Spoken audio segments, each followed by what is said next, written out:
Hello, everybody. I sure hope this works out. I am at my new house. I am not fully moved yet, but working on it. But I'm excited for tonight. So I hope this goes well.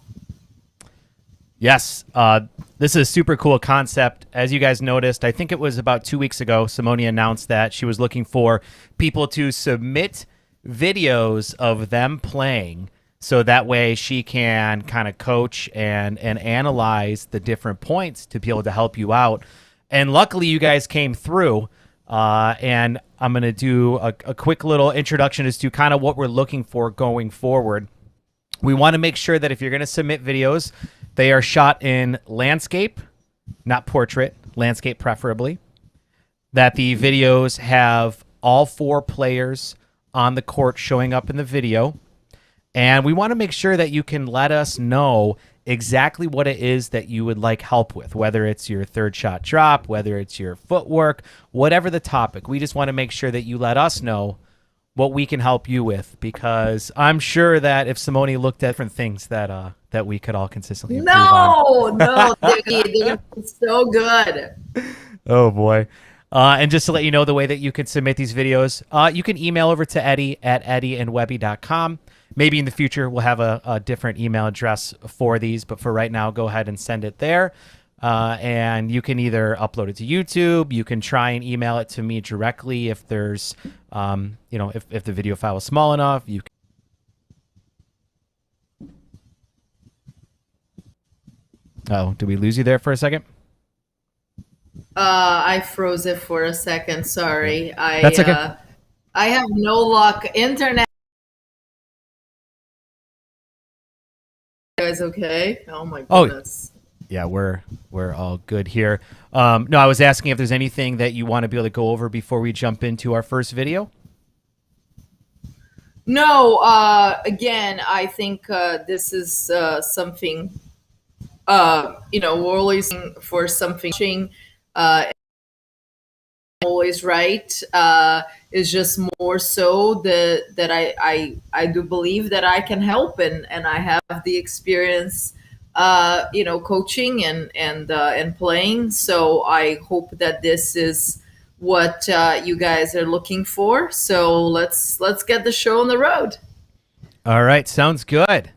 So this first video here is actually from Kat Martian Tomlin. I hope I'm saying that right. And basically, Kat is practicing her overheads, and she's hitting it up against a lobster ball machine. And so I think what she's looking for is perhaps just some advice on her overheads. And she hits about a dozen or so of these. Okay.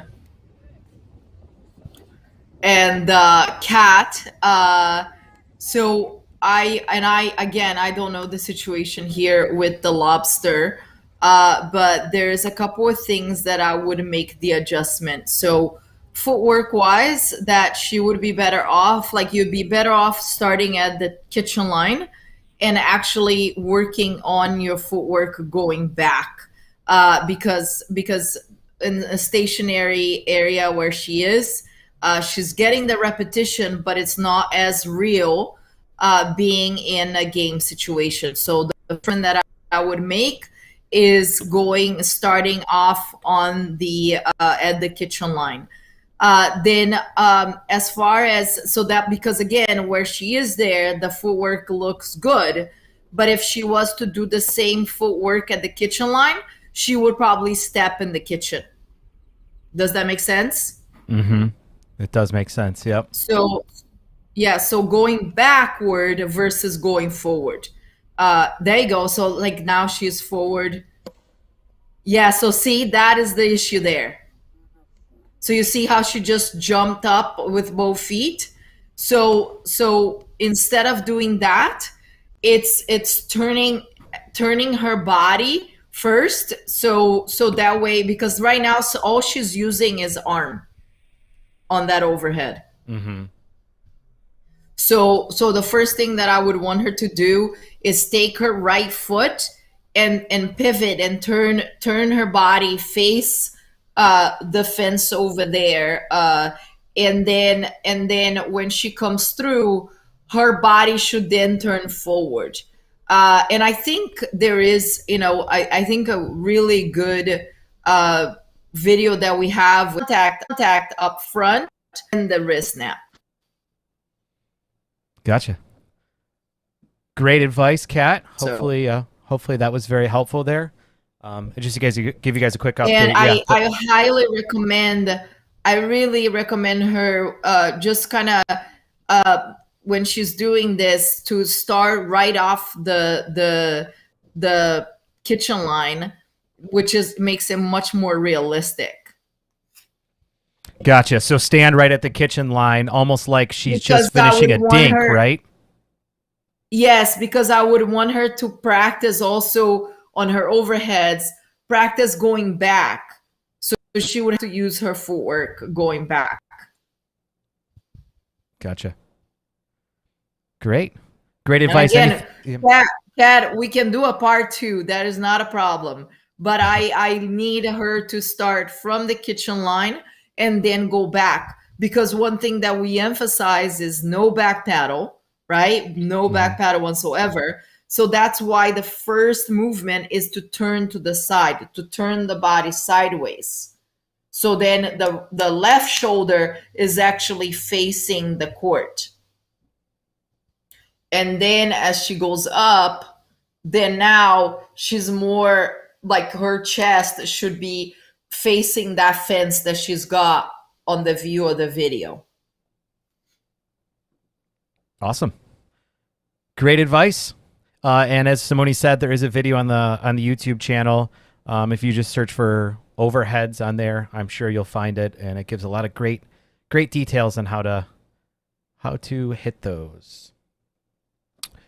Next here we have a video from Kim.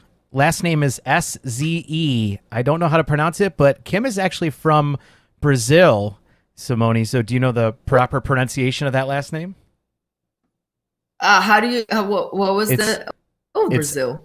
Z as in zebra E. Wow, that's Z. C. I don't know. It's actually probably she's got some foreign background as well. So. Yep. Well, it's a him. He's in the bottom left corner playing with the Paddle Tech Bantam. And he wanted me to let you know, Simone, that he is a huge fan of yours. And ironically, when I watched this video, I aspire to play like him. He seems like a very solid player. So I'm just going to go ahead and play this at normal speed. And then if we need to back it up after it, we can definitely do so here. So again, he's in the bottom left. Ooh, look at my Brazilians. Tennis player.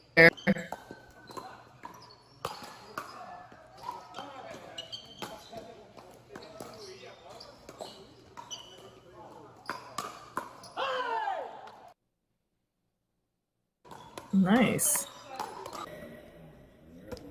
Anything in particular that you saw so there? I'm so proud of my Brazilians. I love it. Seriously, look at them. They look like they know what they're doing. It's amazing. It's awesome.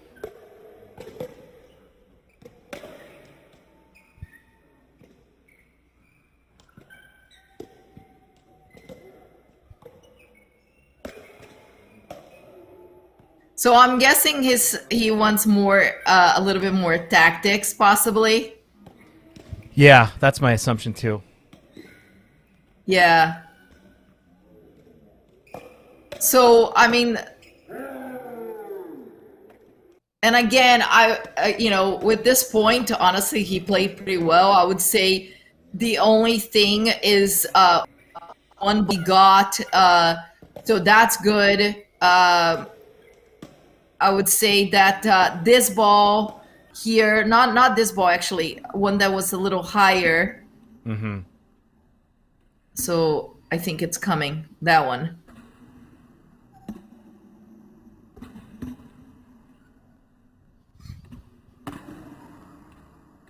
Yeah, because see how they hitting hard, but they are hitting downward. So often on those balls, because their opponents are not in. So instead of hitting, see that one, now he's gonna hit it, and it's still coming back because it's a wiffle ball. So the ball is going to actually, and that's a really good choice there to dink that one. But the one before, if you pause or go back to the one before, um, Was it this one so here where that he has a huge follow through no, that no, pulls no, him no. into the That kitchen? one he has to let it bounce. So he has to let that one bounce. So now I think this one. So now the ball is high above the net, and I know that like his opponents, if you look at what opponents are, they're in the back, they are not in. So instead of aiming like to go downward, like more like an overhead, I would almost go like a sidearm. So it's a swinging volley, but the follow through has to go forward.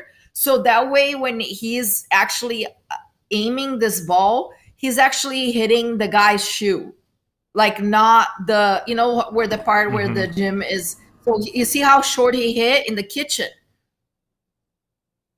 Yeah. Okay. So now the point goes on much longer than it should because of the fact that he went short. So when the ball is above the net, even though like it's easy to hit an overhead on that or a volley, uh, because of the opponent's positioning, he needs to be aware. Like most players, sometimes is more awareness of what's going on in the whole court, right? It's not just about you. He still hit a good shot. It would have been great had his opponents been in, like inside of the court, because then it would have been to their feet. But now, because especially like the guy without the shirt, he is even further back than the other guy. That ball is gonna hit in the kitchen and then it's gonna bounce up, which is gonna slow through the air and give plenty of time. Then the point goes on a little bit longer than possibly it should, right? They could have won the shot had he gone a little deeper with that ball that he had. And then I would say the only other thing, it was a dink where he was undecided on whether to take the ball.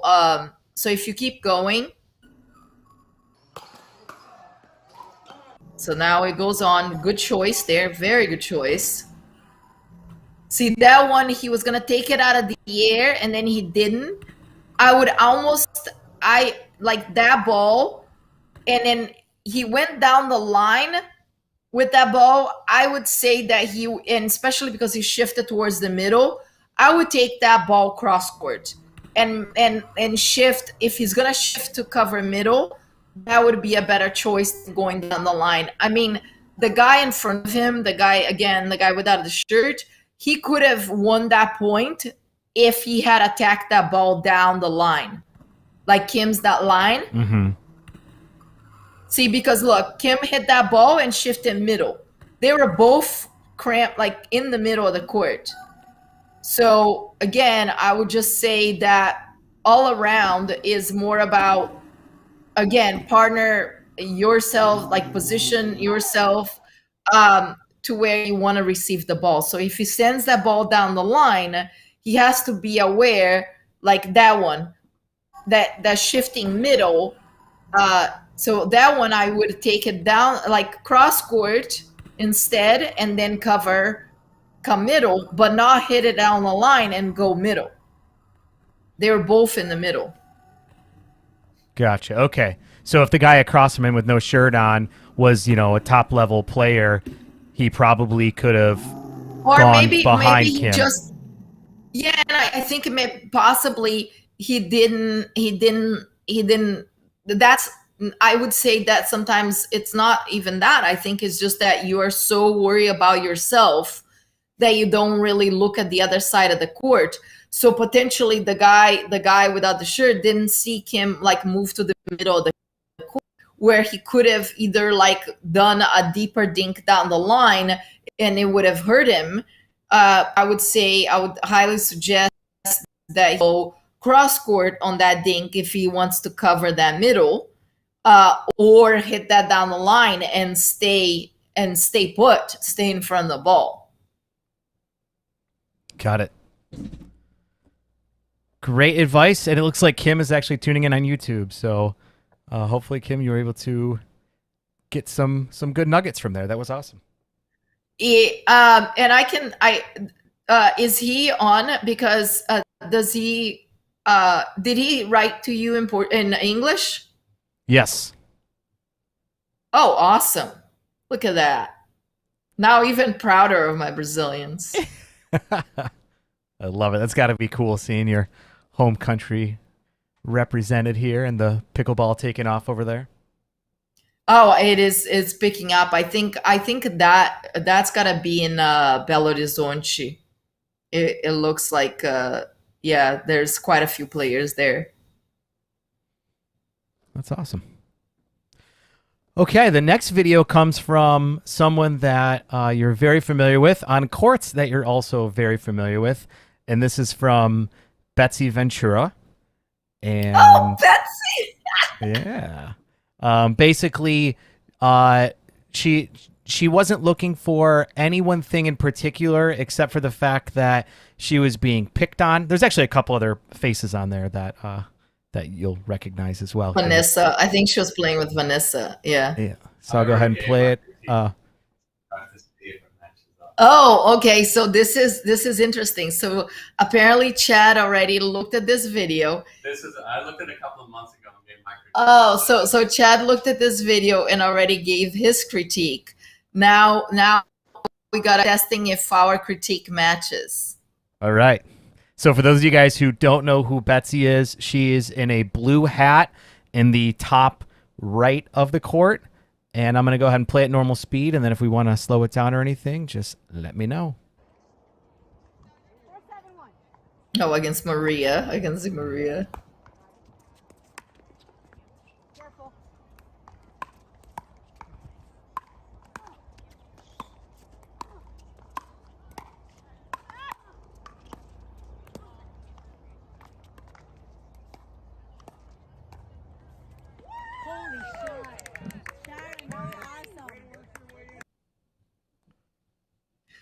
So one thing that I think Betsy sometimes is not aware that it's not only about her being picked on necessarily. It's more so that her positioning there, she's way over the middle when Vanessa takes the ball down the line. So yes, you want to cover, but the moment that, especially when the ball, like Vanessa sent that ball that Shannon, oh my gosh, Sharon Huckle, she was able to take that ball out of the air, which is gonna take time from Betsy. At that point, she's stagnant. I mean, her foot is way over the middle, and so I like that would be the first thing that comes here.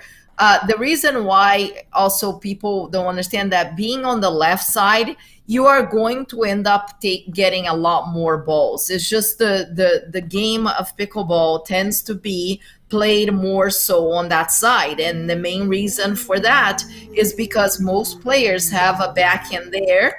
And that's where the ball tends to go if you want to get easier play off of it. Here, when she pushes that ball, like it's almost impossible for Sharon to take that ball like on that angle there. So Sharon was just standing there when the ball came back from Vanessa. So that's where they got in trouble, because I thought that Betsy's ball cross court was pretty good.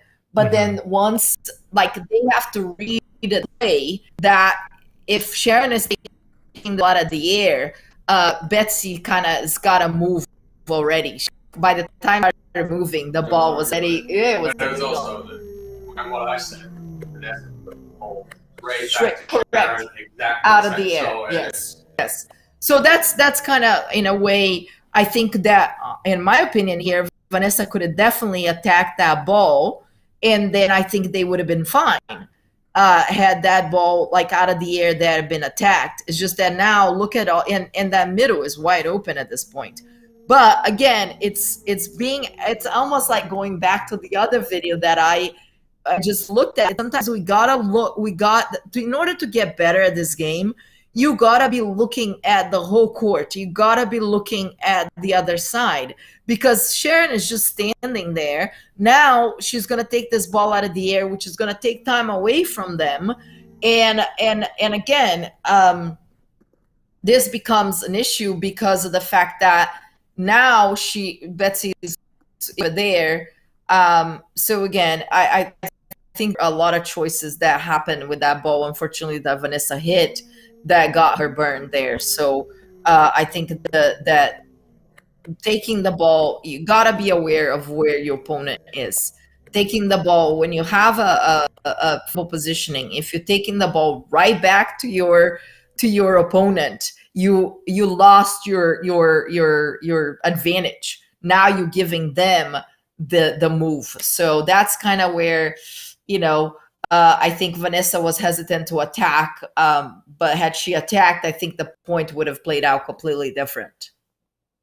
So I think early on in that video, in the beginning of it as well. Come here, because if I'm going to stand here and talk. Yes. No, early on in that video too, where Betsy's hitting the ball at Maria, and I heard you talking before about hitting down. She hits It's down. hitting straight down, so the ball's staying up and then going straight to Maria, so it's making it easy for Maria to keep working forward. Yes, he's just, yeah. Right, there's not a whole lot of depth on that. So if you can't get the depth, create a little bit of an angle, yeah, or even shorter. Or shorter or anything, but there's not a ton of pressure. Tried to change it up a little bit there, but again, it's still a ball through the middle. It's not spreading them out, which allows them to work their way up to the kitchen. And that's the thing about also good defenders, is that they don't overcommit coming forward too soon unless they know that they have positioning advantage. And again, I think here is where they got in trouble. I would say that in order to avoid that sometimes too, because that ball was a little higher, I would almost rather see Betsy than attack that, continue to attack, attack that and stay aggressive, because Maria and Sharon weren't quite at the kitchen yet. So why not just keep attacking then instead of dinking? But that's one thing that I know you work with Betsy a lot of, like staying aggressive versus giving in and saying, okay, we're gonna go to dink, which again, it's a mistake we see a lot, where people they like the dinking game, yeah, even though it doesn't benefit them, they do that too soon, too quick. So does that make sense? Mm-hmm. So like if you're in charge of the point, if you are pressing, keep pressing. Unless like they both get up to the kitchen line and the ball now drops lower, like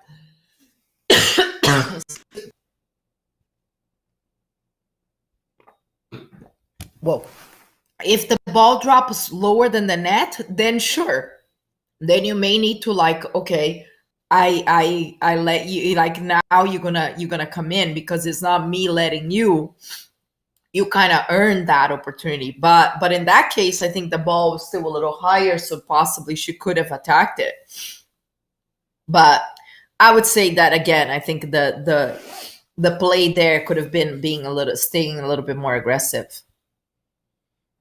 Yeah, I like it. The two takeaways to kind of summarize, I think I heard from you say was, first of all, it's not necessarily the last ball that was the decider. It was all the shots leading up to it that allowed that point to happen, to push her wide. It was also her position on the court. And in addition to that, while she was on the offensive, she should have tried to stay aggressive, not allowing the opponents to work their way to the net. Is that good? Yeah, summary? not just, kind of, okay, now we're gonna dink, linen in the kitchen, and now we're gonna dink. Not necessarily. I think that's me and Betsy know that we talked a lot about that because she loves dinking, it doesn't mean necessarily that you want to go to that as soon as the opportunity is there. I think that you go to that if you have to go to that. If again, if you are in the position to stay aggressive and you have the upper hand on the rally, that just keep it. Nice. Great advice. We love you, Betsy. Now we have a video from Sherry Canlin. Sherry's the only woman on the court here, and she didn't necessarily specify anything in particular she was looking for, but let's go ahead and play her clip. So there she is in the top right, I think a pink skirt.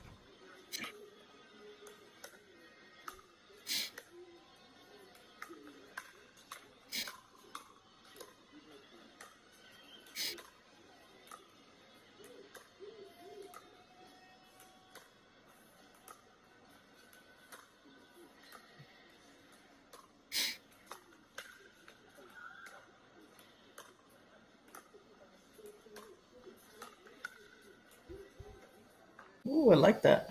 So I like how the point went. Actually, I just think that she hesitated and then finished what she started.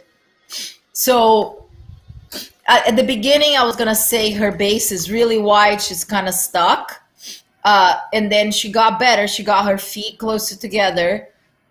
So then she's more mobile. Yeah, so that's good.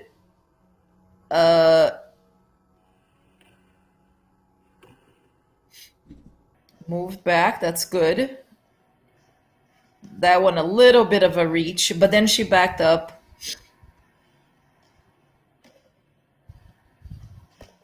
So I think so here her partner almost got her in trouble. Got lucky a little bit. We talked about that, right? Attacking cross court from a down ball. Mm-hmm. But see how she attacked? She attacked on the line. The ball came to where she actually should want the ball to come to.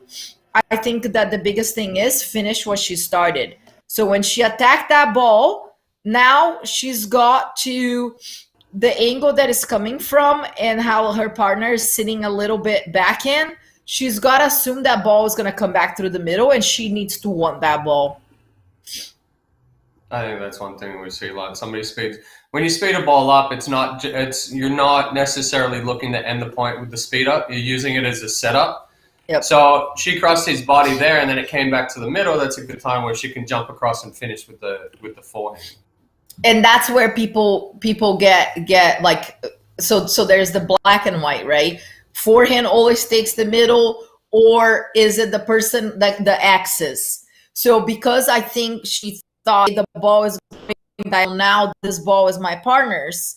This is where I would say this is situational. She started something where she changed the direction, went down the line, and now it's coming. I mean, that the way that her opponent is set up, like favoring his back in, he's not going to be able to then shift his wrist and take that ball down the line. So the probability is very high that the ball is going to go middle or cross. So I almost like, once somebody like that, almost expect that ball to come to that angle, because the follow through where his paddle is going to finish. So and her paddle is down at that point. So I almost like pull the trigger, paddle up, and then finish with a forehand. But again, it's such a gray area. It's not always forehand takes the middle, and it's not necessarily that it's going to be the diagonal person that takes that ball. Do you think that because she was the one who decided to speed it up, that based on her and her partner's communication, she should be the one who would be expecting to maybe take a ball that would kind of be in that gray area between whether she takes it or her partner takes it? Correct. And I mean, honestly, like especially when you start something and then when you get engaged in that heat of battle, it's because of the fact that maybe her opponent wasn't even expecting that she was going to speed it up. So he stats this point, you know, he doesn't know what's coming, and often if her partner, sorry, her partner. So because she knows what she's doing, she's the one to anticipate the next shot. That's why usually, even if I'm playing on the left and my partner is on the right and they start something, meaning they speed it up, like especially straight ahead, because that's what but that ball comes like gray area middle, I'm like, take it with your backhand and all, take it, because if I am a little bit over and I'm not quite shifting towards the middle, if I'm reaching but my partner is not reaching with a backhand and they know what's coming and they're expecting it, they're more likely to be more successful and be able to finish. So that's why there's so much gray area. It's not black and white. So I don't know that's what she's looking for, whose ball it is, which I'm guessing that's what she was looking for. So this is where it's gray area. Do I believe that she should take that? Absolutely. Her partner could have taken it had he known that she was attacking it, possibly. I think with that misdirect, if you look in the video there, it not only is it catching her opponent off guard with the change of direction, but its partner off guard because he's expecting that ball to go back cross court again. You see, when right before she hits the misdirect, you'll see him track with his paddle back the other way, thinking that she's going to go cross court. So as we come through, he starts turning the other way. Yeah. So now he's late. So now it's behind him. So not only was it a little misdirect trying to catch the opponent off guard, it also caught the partner off guard by changing direction. So that's definitely something where, because she's changing the direction of it, she has to stay within that 5-5 when she starts it. See, your misdirection so good that you fooled everyone. I love it. Yeah. So yeah, I mean, I can see how that can become an issue for sure. Great. Very nice, Sherry. Thank you for the submission.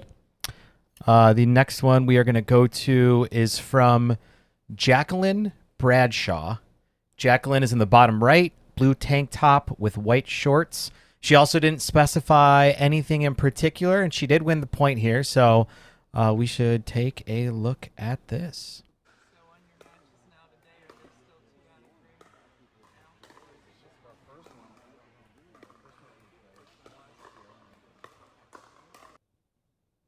Oh, nice. Very also, nice. if I slow it down here.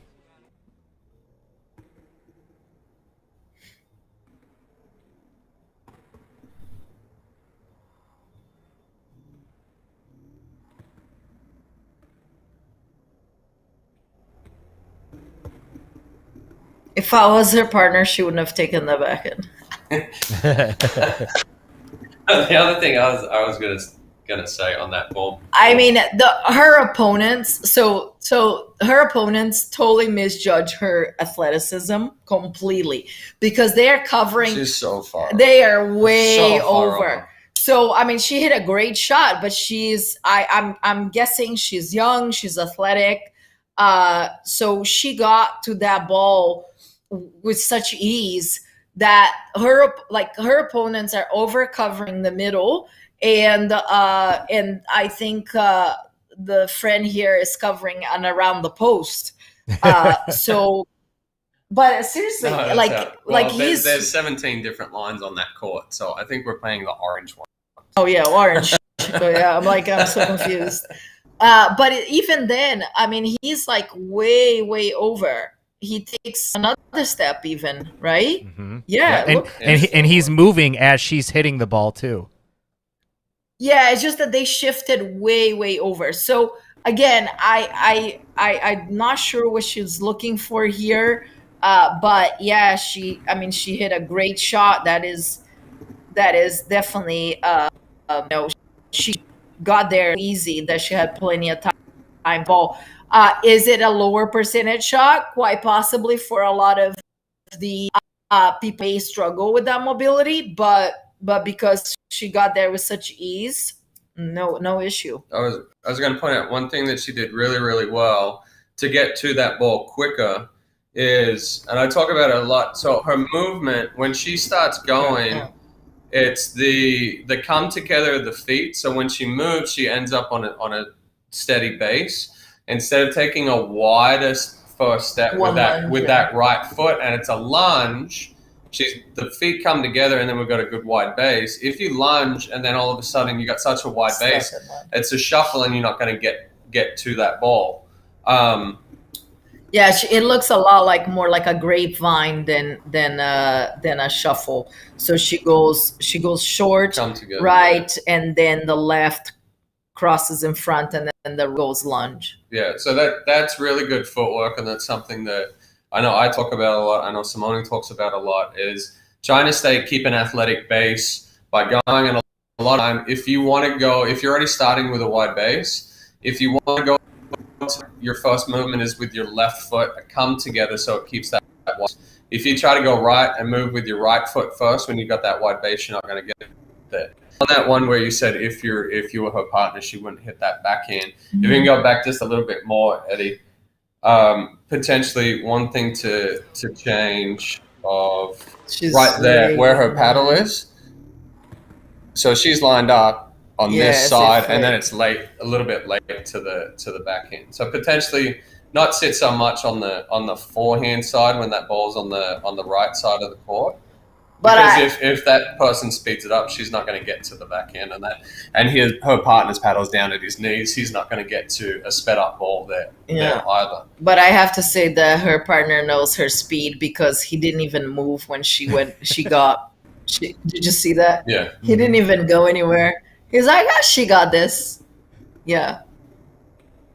Because if you look at when she gets pulled out wide, he barely shifts. He's like, I'll take one little step and I'm good. But he's actually in the center of the court. He is. He's just not rushing, though. He's not. Come back. Yeah, exactly. So that's, again, it's knowing your partner and what they can and cannot do. That's pretty important.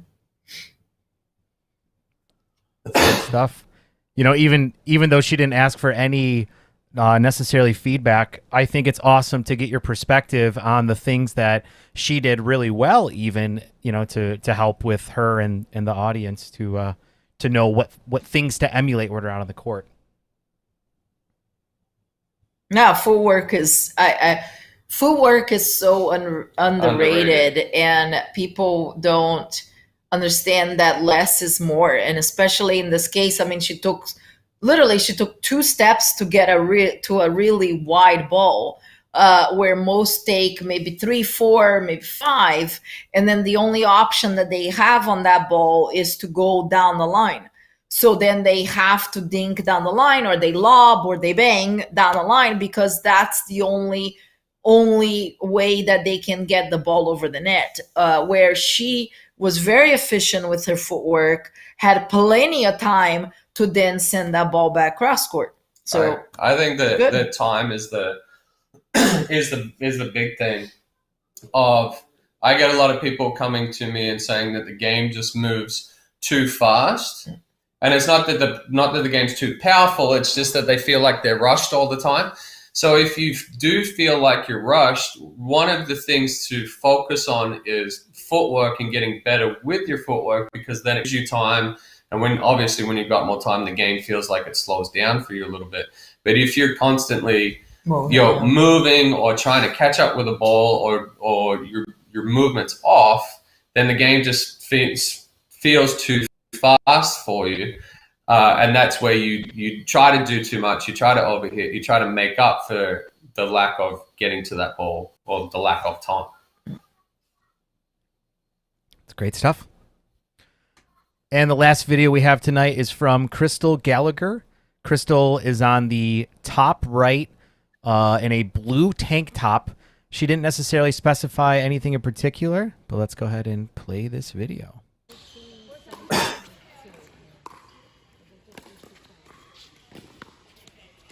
Oh. Yeah, over here. Ooh, this is interesting. She's playing left side.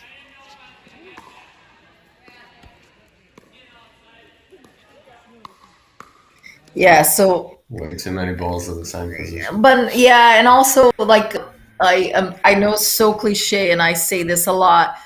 She's playing cat, not fetch. So what does that mean? She's just sending the ball back over to the same spot over and over again. I bet you if we put a cone, she would hit it because it's just going right there, and the guy is actually making her move much more than I guess like he's also doing a lot of footwork, but she's sending the ball literally to the same spot over and over again.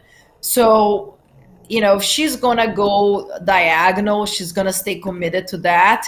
Is that she's gotta know that she's gotta make her opponent move. Otherwise, eventually, you become, you're the one getting attacked. So she's got to have more, I would say, because again, I think her footwork is good.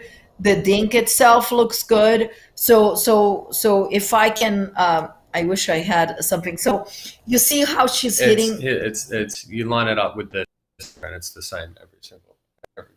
Yeah. So if I could like mark on the court, I would love to see her hit a dink like where uh put another, like I would say in person would be like what, 2 feet to the left. Mm-hmm. So like to the same depth, a foot inside. Yeah, so the same depth that she's getting there, because it's a good dink that is like penetrating in the kitchen. That one, she unfortunately it went higher, but that's because again, I just feel like she's in a battle that unfortunately I feel like she is setting herself up to lose. So I would highly recommend that if you stay in that cross court, make I go whoever, make them move like sideways, so it creates an opening. Because right now, I mean, I just feel like she is just playing, like I said, playing catch with the guy. And she can still hit to that spot. It's just, I think a lot of people get into the same thing of if they do go cross court, they go out wide all the time, and then that person stops moving. Or in this situation, they're going cross court, but it's going Just to that same spot every single time. Even if you tell to the middle, it's still cross court. So move it out, open it up, move it around, and move the ball around within an area. But we also see it in a lot too, where the ladies will come and they're saying, "Yo, I'm getting isolated. I'm getting isolated. I'm getting isolated." That ball that she's hitting there every single time is not getting her partner involved at all. Her partner can't help her in any part of that situation because it's that same ball over and over and over again. Yeah, so if she's going to not stack and mix, I would highly recommend that either she's going to make the move to create a ball for her or her partner, or she's going to change direction and go down the line with her dink. And in that case, not just hit the same ball to her opponent. So I feel like from the get-go, she was kind of setting herself up for failure, unfortunately. So again, technique-wise and footwork, I don't see anything. But I just feel strategy-wise is just kind of, and sometimes we do play a little, just kind of just making the ball. I'm just going to put the ball in, expecting an error. And actually, we are the ones that create the error. Well, that's great stuff. I love this. I think it's such a cool opportunity that everybody out there has to be able to have. And tonight we have both Chad and Simone helping with that, which is awesome. So love it. And again, too, I just want to remind you guys that if you do want to actually get your clips on there, what you want to do is you want to email them to Eddie at eddieandwebby.com. Please make sure, again, that it's in landscape, not portrait, that you get the entire all four players out there, and make sure you send me just 1 point. And then also what would be great is just let me know exactly what it is that you're looking for advice on, whether it's dinking, footwork, drops, whatever. That's the whole point of this. So let us know what you want. Email it over to Eddie at eddieandwebby.com, And who knows, maybe you'll be featured here in another upcoming live stream. So yeah, so I mean, also would love to hear the feedback. If Eddie, if there's anything out there, if people think that this is, this is something good, we can definitely do it again. Just because I mean, it's I'm not saying I don't want to sound. It's pretty easy to do, so we can watch and. I could sit and watch videos like that all the time. I know I crashed the video, but I was in the other room and I was listening to it. I was like, oh, I got to come and check out these videos too. Couldn't resist. But, No. Yeah, as you can see, we watch, play, or teach way too much pickleball. So it's like actually we haven't talked too much about pickleball lately because too many house renovations. Too many house moving and renovating and building a pickleball court. Let's go. Yes, I can't wait to check it out when I get back to town. Lights are going up right now. The place had already how many lights? Six. No, it was an odd number. Oh, seven. Seven. Yeah. So now we're putting 5 more. So we'll have 12 lights in there, and then the surface, and we'll be ready to go, Eddie. That's great. I can't wait to check it out. That's going to be so cool. And funny story for people that are listening and watching this. Eddie looked at the same house as I did. I know. I was so mad when I heard. Actually, I was happy for you. But yes, we were looking at that same property as well, and you ended up with it. But I think that it's probably better suited for you and what you're going to do with it. That's for sure. Well, you were just going to put an RV in there. We're going to actually do pickleball. I know. You're going to use that space for something more beneficial. That's for sure. I mean, no rain, no sunshine, no matter what, we're going. I love it. Can't wait to check it out. And I can just walk down the pit there. That's great. Well, are we going to be doing this again next week? Yes, we can. Yes, did the connection work out okay? Did we get anything about bad connection, or are we good? Yeah, it froze a little bit early on. I think that was my fault, though. As I mentioned, we had a huge windstorm just blow through here, and I think it kind of screwed things up for me. So that one's totally on me. I'm very sorry for all the people that were viewing out there. Hopefully next week we won't get the same issue, but I do believe that the issue was on my end and not necessarily on yours. Awesome. Yep. So, okay. Well, I am here. I'm ready to go. So, but yeah, so if we can get a few more, we'll get another 5 or 6 next week, and we'll be good to go. Sounds good. See everybody next week. All right. Thank you, everybody.